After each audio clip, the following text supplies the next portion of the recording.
अस्सलाम वालेकुम। कैसे हैं आप सब? मैं आपको वेलकम कहता हूँ हमारे आज की पॉडकास्ट में जो कि है reliable advance zone training company की तरफ से। मेरा नाम है मोहम्मद उमर। हमारे आज की गेस्ट हैं doctor Mohammad Raza, health and safety trainer और कंसल्टेंट सऊदी अरेबिया से। और हमारे आज के पॉडकास्ट का टॉपिक रहेगा safety officer, health and safety officer के क्वेश्चंस और इंटरव्यू की प्रिपरेशन के हिसाब से। सो हम वेलकम करते हैं डॉक्टर साहब को। अस्सलाम वालेकुम, कैसे हैं डॉक्टर अस्सलाम साहब? वालेकुम। कैसे तबीयत से? अल्हम्दुलिल्लाह। काइंडली अपनी थोड़ा सा इन्फॉर्मेशन दे दीजिए अपनी। Yeah, actually I'm Mohammad Raza. I'm CM Ayush, fellow member of IISA, as well as the Motion Proof Trainer, Ayush Proof Trainer, और NBQ and Occupational Assessment Trainer. Okay, माशाल्लाह। बेसिकली डॉक्टर साहब, हमारा आज का जो topic है वो safety officer और सेफ्टी मैनेजर के क्वेश्चंस, इंटरव्यू क्वेश्चंस के रिलेटेड रहेगा। सो हम आपसे इस बारे में थोड़ी सी नॉलेज लेना चाहेंगे। सबसे पहले हमारी ये क्वेश्चन है कि इसमें 3 से 4 नाम आते हैं, safety officer, HSC officer, HSC manager और एचएसईक्यू मैनेजर। इनमें डिफरेंस क्या है? हेल्थ सेफ्टी एनवायरनमेंट होता है HSC, basically health safety HSCQ health safety environment quality manager होता है। उसमें डिपेंड करता है कि वो कंपनी बेसिकली किस सिस्टम को फॉलो कर रही है। अगर वो IMS को फॉलो कर रही है, इंटीग्रेटेड मैनेजमेंट सिस्टम को, तो उन्होंने बेसिकली अपनी ऑर्गेनाइजेशन में इंटीग्रेट कर दिया है health safety environment and quality को। ओके, तो जब वो इंटीग्रेट करते हैं तो उनको फिर HSCQ मैनेजर चाहिए होता है। लेकिन अगर वो अपनी ऑर्गेनाइजेशन में सेपरेट डिपार्टमेंट रखते हैं तो फिर हेल्थ सेफ्टी का सेपरेट मैनेजर होगा, एनवायरनमेंट का सेपरेट होगा और क्वालिटी का सेपरेट होगा। डिपेंड करता है ऑर्गेनाइजेशन पे, क्या वो इंटीग्रेट कर रहे हैं या वो सेपरेट मैनेजमेंट सिस्टम को फॉलो कर रहे हैं। तो जैसे सेफ्टी ऑफिसर है, इस इनकी और एचएसईक्यू की, एचएससी की और इनकी रिस्पांसिबिलिटीज भी डिफरेंस है। या एग्जैक्टली, आप जब देते हैं मैनेजर लेवल पे जाते हैं तो आपकी रिस्पांसिबिलिटी टोटली डिफरेंट है as a officer. Okay, officer like you can say is more of a physical job and manager is kind of a office job. Officer जो है बेसिकली वो फिजिकल चीजों को देखेगा, चेकलिस्ट को देखेगा, बिहेवियर्स को देखेगा, व्हाइल मैनेजर उसकी बेसिक जॉब है कि वो स्टैंडर्ड्स को मीट कर रहा है, डॉक्यूमेंटेशन सारी उनके पास मौजूद है। Okay, so you can say both are different working interest. और सेफ्टी ऑफिसर जैसे आपने बताया, रोल्स एंड रिस्पांसिबिलिटी मैनेजर और ऑफिसर में डिफरेंट है। अगर हेल्थ एंड सेफ्टी ऑफिसर है, HSC officer, on the other side safety officer, simple safety officer, इनकी रोल्स एंड रिस्पांसिबिलिटी डिफरेंट होगी या ये जस्ट नेम का डिफरेंट है? यार सेफ्टी ऑफिसर और HSC ऑफिसर एससीसी भी है, एनवायरनमेंट भी ऐड हो जाएगी और सेफ्टी ऑफिसर में just safety okay, environment add हो जाएगी। और एक बिगिनर के लिए जो हेल्थ एंड सेफ्टी की फील्ड में आना चाहते हैं, तो जनरल क्वेश्चंस क्या हैं जो इन सब में सेफ्टी ऑफिसर्स में, एचएससी ऑफिसर्स में पूछे जाते हैं? डिपेंड करता है आप किस इंडस्ट्री में जा रहे हैं। अगर आप कंस्ट्रक्शन इंडस्ट्री में जा रहे हैं तो you should know about the hazards and control rate of construction industry. So mostly they were going to ask you about scaffolding, they were going to ask you about excavation, machinery safety, they were going to ask you about related to demolition work. वो आपसे पूछेंगे electricity के बारे में, आपसे पूछेंगे different kind of noise, vibration, इन चीज़ों के बारे में, क्योंकि आप साइट को देखते हैं। अगर आप जा रहे हैं ऑयल एंड गैस इंडस्ट्री में जा रहे हैं तो वो आपसे केमिकल्स के बारे में पूछेंगे, कॉस्ट के related, control of substance hazards to health, उनके बारे में पूछेंगे। आपसे वो उनकी जो मैक्सिमम क्वेश्चंस होंगे वो related to chemicals and related to drilling process. Okay, so वो होगा। अगर आप माइनिंग इंडस्ट्री में जाएंगे तो क्रशिंग का पूछेंगे, एक्सकवेशन का पूछेंगे, ड्रिलिंग प्रोसेसेस का पूछेंगे, गैसेस के बारे में पूछेंगे। अगर आप फॉर एग्जांपल किसी कंपनी में जा रहे हैं स्पेसिफिकली जो कि आपकी एक आप समझे कि आप प्लांट्स में जा रहे हैं, अब प्लांट पे डिपेंड करता है कि आपको आइडिया हो कि वो कंपनी जो काम कर रही है वो किस गैस पे, किन गैसेस को के साथ काम कर रही है, किस मटेरियल के साथ काम कर रही है, किस मशीनरीज के साथ काम कर रही है। सो बेसिकली आपके इंटरव्यू क्वेश्चन जो बेसिकली डिजाइन होते हैं वो डिजाइन होते हैं रिलेटेड टू इंडस्ट्री, कि आप किस इंडस्ट्री को अप्रोच कर रहे हैं।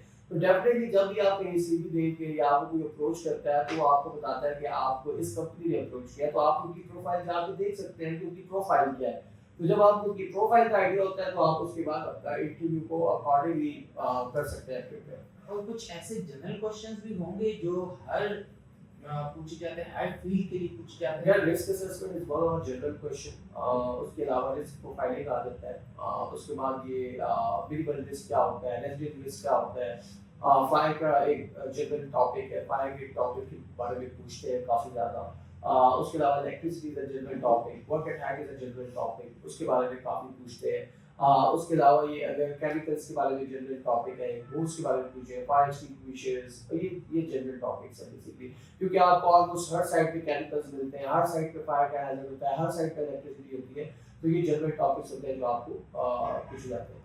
और इसके अलावा एक चीज़ है, जैसे कैंडिडेट्स रिपोर्ट करते हैं मेन हेल्थ एंड सेफ्टी के स्टाफ वहाँ से होता है जो एक स्पेसिफिक माना जाता है, तो निगोश से लेके हेल्थ एंड सेफ्टी ऑफिसर के स्टाफ से लेके मैनेजर लेवल के लिए कितना टाइम ड्यूरेशन, कितनी क्वालिफिकेशन, सर्टिफिकेशंस, कौन कौन सी requirement? Minimum 5 years, minimum. Okay. 5 years. Then you should have any sort of level 6 diploma plus ISO certifications. Okay, so इसमें आपका ये है कि 5 साल के एक्सपीरियंस के बाद वो इन लेवल के हो जाते हैं, तो एचएससी मैनेजर के लिए जी, उनके साइड का एक्सपीरियंस भी मैटर करता है। अगर आप किसी इंडस्ट्री में जा रहे हैं तो इंडस्ट्री एक्सपीरियंस काफी मैटर करता है। और मोस्टली क्वेश्चन जो पूछे जाते हैं, जैसे अगर फॉर एग्जांपल एक जनरल पर्सन जा रहे हैं, किसी भी फील्ड के लिए जा रहे हैं, वो फायर के मेन का टॉपिक होता है या फिर अगेन उसी में होगा कि स्पेसिफिक फील्ड के रिलेटेड रहेगा? Related to field, related to field side.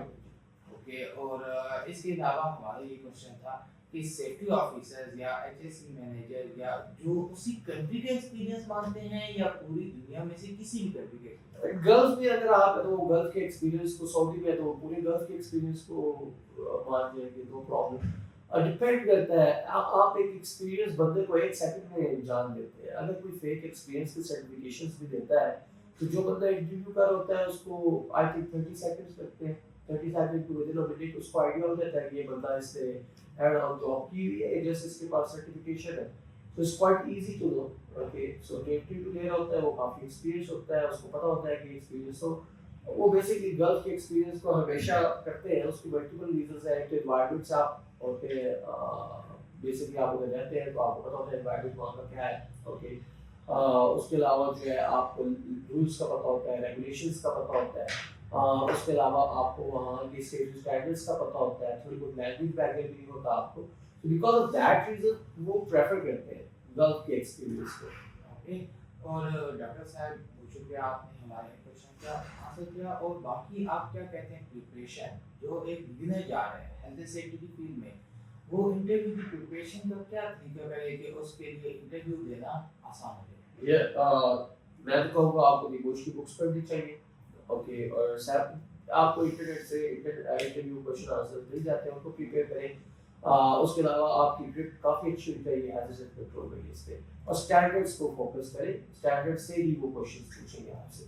और जैसे ओशा के स्टैंडर्ड्स आप फॉलो करते हैं, तो ओशा के स्टैंडर्ड्स और निगोश एज यूके है, ओशा फ्रॉम यूएस है, तो इनके स्टडी मटेरियल, इनकी कोर्स मटेरियल, इनके जो नॉलेज है उसमें डिफरेंस कोई है या नहीं? ओशा स्टैंडर्ड्स ही देता बेसिकली, ओशा रेगुलेशंस देता है, स्टैंडर्ड्स आईएसओ देता है बेसिकली, आई निगोश स्टैंडर्ड्स देता ही नहीं, निगोश जस्ट आपको जनरल नॉलेज देता है। ठीक है, जो स्टैंडर्ड लॉज है बेसिकली और रेगुलेशंस है वो ओशा देगा, स्टैंडर्ड आईएसओ देगी आपको, एंड निगोश जस्ट आपको नॉलेज देगा। इनकी नॉलेज में फॉर एग्जांपल ओशा के फायर भी ओशा के टॉपिक्स में से, रेगुलेशन में से है या नहीं है? ये यार हर चीज में है, एनएफपी है बेसिकली, वो आपको फायर के रिलेटेड देता है। इनके स्टैंडर्ड्स आप कहेंगे आपको 30-20 का फर्क होता है, इतना ज़्यादा डिफरेंस नहीं होता। लेकिन आप देखिए, मैं एग्जांपल देता हूँ फायर की, अभी आप यूरोपियन के स्टैंडर्ड्स पे आएंगे तो वो कहेंगे 5 क्लासेस ऑफ फायर है, आप अमेरिकन स्टैंडर्ड्स पे जाएंगे वो कहेंगे 4 क्लासेस ऑफ फायर है। ठीक है, तो ऑटोमेटिकली डिफरेंस हो जाता है थोड़ा बहुत। अभी जैसे मैं आपको एक और एग्जांपल देता हूँ, ओशा में कंस्ट्रक्शन के लिए वर्क एट हाइट डिफरेंट है, एग्रीकल्चर के लिए डिफरेंट है, शिपयार्ड के लिए डिफरेंट है, जनरल इंडस्ट्री के लिए डिफरेंट है।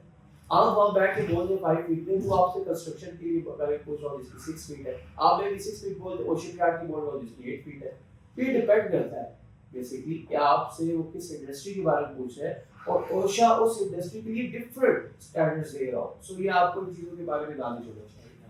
और मेन कौन से टॉपिक्स हैं जो आप कहते हैं कि ये प्रिपेयर कर दी जाए तो आपके एक जनरल हेल्थ एंड सेफ्टी, मतलब वो वर्क कंस्ट्रक्शन इंडस्ट्री के लिए जा रहे हैं, ऑयल एंड गैस के लिए जा रहे हैं, कुछ क्वेश्चंस तो ऐसे होंगे जो सब फील्ड्स में, सब इंडस्ट्रीज में सेम रहेंगे। मैंने आपको बताया जैसे कि रिस्क असेसमेंट है, फायर है, और उसके अलावा noise, vibration, electricity. These are the general topics you should have prepared. और जो सेफ्टी में आपने आपको बहुत शुक्रिया, आपने हमें सेफ्टी ऑफिसर के क्वेश्चंस के बारे में काफी डिटेल से बताया। जैसे सेफ्टी मैनेजर है उनके क्वेश्चंस किस हिसाब से होंगे? सेफ्टी मैनेजर के लिए आपको ISO पे काफी अच्छा अबूर होना चाहिए। आपको पॉलिसीज के बारे में पता होना चाहिए, plan to check and PDCA cycle होता है उसके बारे में पता हो, ऑडिट के बारे में पता हो, internal audit, external audit, audit की रिक्वायरमेंट्स क्या होती हैं उनके बारे में पता हो, ऑडिट में कौन सी चीजें कवर होती है उनके बारे में पता हो। उसके अलावा as a manager you should know like specifically about the leadership, okay, leadership की टाइप्स क्या हैं उनके बारे में पता होना चाहिए। So that's kind of like you should have a good, strong, grip over the ISO 45000. और HSC मैनेजर के बाद भी कोई लेवल आता है या HSC practitioner होता है, HSC advisor होता है, HSC consultant होता है basically. Okay. So practitioner के लिए again after manager you can become like practitioner is kind of a, you can say advisor, kind of a legal advisor, so they can like a board director, HSC board like this. Okay. और आपने तो माशाल्लाह अपने मुल्क में travel भी किया है, कंपनीज के साथ आप काम भी कर रहे हैं। किस मुल्क में आप समझते हैं कि एक बिगिनर के लिए जॉब देना सबसे इजी? गल्फ में एक्चुअली आपको इंडस्ट्रीज बहुत ज़्यादा मिलती है and because of that there is competition, okay, लेकिन आपको अपॉर्चुनिटीज बहुत ज़्यादा है, बहुत ज़्यादा कंपनीज है, तो आप पहले भी एडजस्ट हो जाते हैं बेसिकली। और आपको क्या मानना है कि इंटर्नशिप सेफ्टी की फील्ड में मिलती है? सेफ्टी ऑफिसर को इंटर्नशिप भी दी जाती है पाकिस्तान में या सऊदी अरेबिया में? डिपेंड करता है यार, इंटर्नशिप मिलती है, ओके, बट अगेन आपको अप्रोच करना इंटर्नशिप का उस हवाले से कोई चांस, और आपकी नज़र में ये बेहतर है कि इंटर्नशिप करके बाहर जाया जाए या हम इंटरव्यू की प्रिपरेशन करके जस्ट बस पाकिस्तान का एक्सपीरियंस होना चाहिए, क्योंकि आप बाहर विदाउट एक्सपीरियंस, विदाउट नॉलेज जाएंगे तो आप फंस जाएंगे। और पाकिस्तान में अगर किसी कैंडिडेट के पास अराउंड 5-7 years का एक्सपीरियंस हो तो उससे सऊदी में जाके क्या HSC मैनेजर की पोस्ट के लिए अप्लाई या वो उसे ले सकता है या जस्ट अगेन स्टार्ट से वो मैनेजर की जॉब पे जा सकते हैं, मैनेजर की जॉब पे जा सकता है? और इनके जो एक बहुत ज़्यादा क्वेश्चन पूछे जाते हैं कि इनकी सैलरी में क्या salary again a question which is like हम नहीं बता सकते। उसकी रीजन ये होती है कि एक तो इंडस्ट्री डिफरेंट है, ऑयल एंड गैस की सैलरी डिफरेंट है totally to construction industry. Construction industry की सैलरी टोटली डिफरेंट है देन माइनिंग इंडस्ट्री, और माइनिंग इंडस्ट्री की टोटली डिफरेंट है प्लांट से, हाइड्रोकार्बन से। सो बेसिकली सैलरीज आप नहीं बता सकते, ठीक है? सो we cannot say like how much, but you can say average. You can say like a manager may gonna earn around 12 to 20k, officer may gonna earn 4,500 to 6,500, a supervisor may gonna earn 7,000 to 9,000. Okay, and it definitely depends upon the experience as well. Yeah. ये आप Saudi riyal की कैसे बता रहे हैं सारे? Okay, और doctor साहब आपकी नज़र में कोई ऐसी चीज़ जो आप न्यू बिगिनर्स जा रहे हैं या सऊदी अरेबिया में या इवन कि वो हेल्थ एंड सेफ्टी की फील्ड में आ रहे हैं, तो आप उनको क्या कोई टिप्स, ट्रिक्स, एडवाइस, कोई इंस्ट्रक्शंस जो आप उनके लिए अभी भी बेहतर हों, जो अभी स्टार्ट कर रहे हैं, जो फील्ड में एंटर हो रहे हैं और उसके साथ साथ जो इंटरव्यू की प्रिपरेशन कर रहे हैं? Knowledge is the key. उनको बहुत ज़्यादा पढ़ना चाहिए, नॉलेज होनी चाहिए, वीडियोस देखें, वीडियोस आपको काफ़ी हेल्प करती है। व्हाट्सएप ऑस्ट्रेलिया की वेबसाइट और यूट्यूब का चैनल है, वो बहुत अच्छी वीडियोस देते हैं, उनको देखिए। उसके अलावा HSC को पढ़े, HSC की वेबसाइट है उसको पढ़े, OSHA ACFR है उनको पढ़े, तो नॉलेज इज रखिए, उनके पास नॉलेज होना चाहिए नंबर 1। नंबर 2 के वो जब साइट का एक्सपीरियंस नहीं करता ऐसे ना आए, ऐसे कोई प्रॉब्लम। और अच्छा, जैसे ये US UK मैंने आपसे एक बार पहले भी पूछा है, US UK के स्टैंडर्ड में डिफरेंस है, ठीक है? इसी तरह इंटरव्यू के टाइम पे अगर वो कंपनीज हमें नहीं बताए, फॉर एग्जांपल वो जैसे आप गल्फ में बता रहे हैं, सऊदी अरेबिया में कंपनी कंस्ट्रक्शन की कंपनी है, ठीक है? तो वहाँ इतना ज़्यादा कैंडिडेट को इंफॉर्मेशन ऑनलाइन की मिल जाती है, बट वो स्टैंडर्ड्स की कई बार नहीं मिलती कि वो किस को फॉलो कर रहे हैं।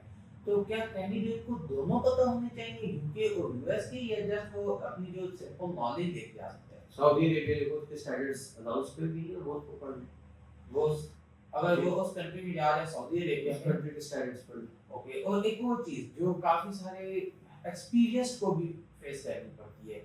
इंटरव्यू के टाइम पे वो कॉन्फिडेंट नहीं रह पाते, वो क्वेश्चन को हेजिटेट होते हैं, उनको बताने में होते हैं, और उनकी नॉलेज होने के बावजूद वो उस टाइम वैसे अपनी नॉलेज शो नहीं कर पाते। यार कोई भी आप काम करें, लेट्स सपोज आप अगर स्पीच दे रहे हैं, प्रेजेंटेशन दे रहे हैं, इंटरव्यू दिए जा रहे हैं, सो फर्स्ट कपल ऑफ जो आपके मिनट्स होते हैं वही प्रेशर है। ओके, सो आपको जस्ट मेक श्योर करना चाहिए कि फर्स्ट कपल ऑफ मंथ्स में अपनी नर्व्स कंट्रोल करें, उसके बाद चीज़ें आसान हो जाती हैं। पहले 2-3 मिनट होते हैं आपकी नर्व्स पे मुश्किल होते हैं, ये एक होता है। सेकंड ऑफ ऑल, इंटरव्यू कहीं भी मिले हो जाए, क्योंकि आप जितना ज़्यादा जाएंगे उतना ही आपका एक्सपीरियंस होगा। अगर आप अवॉइड करेंगे तो आपका एक्सपीरियंस ही होगा। क्योंकि ये सोच के मत जाए कि यार मुझे जॉब मिलेगी, यू जस्ट उधर जाए, आप एक्सपीरियंस को गेन करें। And the third and most important thing, knowledge. अगर आपके पास नॉलेज होगी तो आपको कॉन्फिडेंस भी आएगा, अगर आपके पास नॉलेज नहीं है तो आपको कॉन्फिडेंस कहाँ से आएगा? सो नॉलेज के बगैर कॉन्फिडेंस भी नहीं है। एट फोर इज लाइक सच बोलिंग, ठीक है, जो भी है सच बोलिंग। इंटरव्यू के लिए अगर आपको नहीं आता और आप बोल देते हैं मुझे नहीं पता, वो कोई मसला नहीं है। मैं खुद काफ़ी इंटरव्यूज देता हूँ, अगर मुझे कोई बता दे सर मुझे इसका आंसर नहीं है तो इट्स ओके। हर बंदे को हर चीज़ पता होना ज़रूरी नहीं है। लेकिन अगर आप गलत आंसर देंगे और उसी के ऊपर आप करते रहेंगे, प्रेशर डालते रहेंगे, एम्फेसिस करेंगे यही राइट है, तो वो जो आगे बैठा हुआ लेट्स अगर आपसे पूछता है कि यार आपका फेक एक्सपीरियंस, तो बोल दे सर यार, वो कहेगा क्यों है, तो बताए सर विदाउट एक्सपीरियंस वो इंटरव्यू नहीं दे रहे तो हम एक्सपीरियंस कहाँ से लेते हैं, ठीक है। सो आप सच बोलें, ठीक है, क्योंकि अगर आप बोल देंगे सर रियल का एक्सपीरियंस है तो उसको 2 मिनट लगेंगे, उसको बोलेगा अच्छा किस कंपनी में काम किया था, क्या आपकी ड्यूटीज थी, रोज रिस्पॉन्स, आप उधर ही फंस जाएंगे रोज रिस्पॉन्सिबिलिटीज में। सो कोशिश करें सच बोलने, ठीक है, स्ट्रेट। और आपको ये भी बिलीव होना चाहिए कि रिस्क अल्लाह की तरफ से आता है, बस उसको कुछ बंदे की तरफ से। ये और डॉक्टर साहब जैसे सऊदी अरेबिया में आप बता रहे थे बहुत ज़्यादा कंपनीज हैं, ठीक है, एक स्टार्टिंग के सेफ्टी ऑफिसर के लिए या एफएससी ऑफिसर के लिए कौन सी कंपनी या इंडस्ट्री से चूज करनी चाहिए? एक तो वो उसके लिए इजी हो एक्सपीरियंस गेन करने में, उसके लिए उसमें नॉलेज गेन करने में इसके लिए इजी हो, देन वो दूसरी मतलब सबसे आसान इंडस्ट्री कौन सी है और सबसे मुश्किल एक बिगिनर के लिए जो जस्ट स्टडी करके सऊदी अरेबिया आ रहे हैं। इस क्वेश्चन से जाने के लिए पिछले क्वेश्चन पे मैं एक चीज ऐड करना चाहता हूँ, ड्रेस अप। ये ड्रेसिंग बहुत इंपॉर्टेंट है, उनको ड्रेसिंग सेंस होना चाहिए। और प्लस एक और चीज़ जो मैंने पर्सनली देखी है कि परफ्यूम यूज करते हैं, you should use some deodorant perfumes. These are the basic things. Okay. Coming to this question, construction industry easy. अगर आप इसको कंपेयर करते हैं ऑयल एंड गैस से या माइनिंग से या दूसरी इंडस्ट्री से, कंस्ट्रक्शन इंडस्ट्री थोड़ी बहुत इजी है, क्योंकि वो हमारे रोजमर्रा की चीज़ें होती हैं जो कि हम अपने घर में भी देख रहे होते हैं, आसपास देख रहे होते हैं, तो हमारे लिए क्योंकि सेफ्टी द सेंस, एक नॉर्मल सेंस है, ह्यूमन बीइंग बोल में कि हम एक्चुअली पैदा ही सेफ्टी के साथ होते हैं, हम देखते हैं चीज़ों को। आप देखिए, आप रिस्क असेसमेंट हर वक्त कर रहे होते हैं, चाहे आप गाड़ी चला रहे हैं, चाहे आप रोड क्रॉस कर रहे हैं, आप रिस्क असेसमेंट कर रहे हैं। तो बेसिकली जब एक सेंस है तो ऑटोमेटिकली जब आप कंस्ट्रक्शन में जाएंगे तो नॉर्मल चीज़ें जो आप डेली लाइफ में देखते हैं बट वो काफ़ी ईजी होता है। और बेसिकली हमारे कुछ दोस्त थे वो रिसेंटली सऊदी अरेबिया में गए और उससे उन्होंने काफ़ी नॉलेज की, बट उनकी जो कंपनी के मैनेजर्स थे वो जो हेल्थ एंड सेफ्टी के उनके पास काफ़ी एक्सपीरियंस था, ये जो उनको रूल्स एंड रेगुलेशंस बताते थे, बट उनके जो मैनेजर थे वो उन चीज़ों पे उनको नहीं मानते थे, उसके अपोजिट मतलब उन्होंने कोई रिस्क असेसमेंट दी या उन्होंने कहा कि ये काम गलत हो रहा है, बट उनके मैनेजर की तरफ से कहा जाता था कि आप इस काम को होने दें। सो वो किसको रिपोर्ट करें, या इस जो इन्वायरमेंट है, इसको ये जो प्रेशर है, इसको किस तरह से होता है? एक्चुअली इस तरह ही आप देखिए कि हर मुल्क के कानून होते हैं, लॉज होते हैं, डेंजरस सेक्टर्स आपने पढ़ा होगा, they will that you have to report as per the state law. अगर आप वो जाते हैं और आप अपने मैनेजर को बता रहे हैं कि ये चीज़ गलत हो रही है, लेट्स सपोज जॉब्स आपने देख लिया, कोई कुछ एम्प्लॉइज जॉब्स दे रहे हैं, आप मैनेजर को बताते हैं, मैनेजर कहता है यार छोड़ दीजिए, आप अगर उसको छोड़ देंगे ना तो आप भी क्राइम करते हैं, ओके, क्रिमिनल का साथ देना भी क्राइम है, ओके, सो आप उसकी हेल्पर में, सो आपको उसी वक्त गवर्नमेंट को रिपोर्ट करना है, क्योंकि गवर्नमेंट आपको कह रही है कि स्टेट लॉ के अंडर है कि आप उसको रिपोर्ट करें, okay. That is second most important thing is make everything written. Okay, even is bigger rather than saying verbally everything make sure is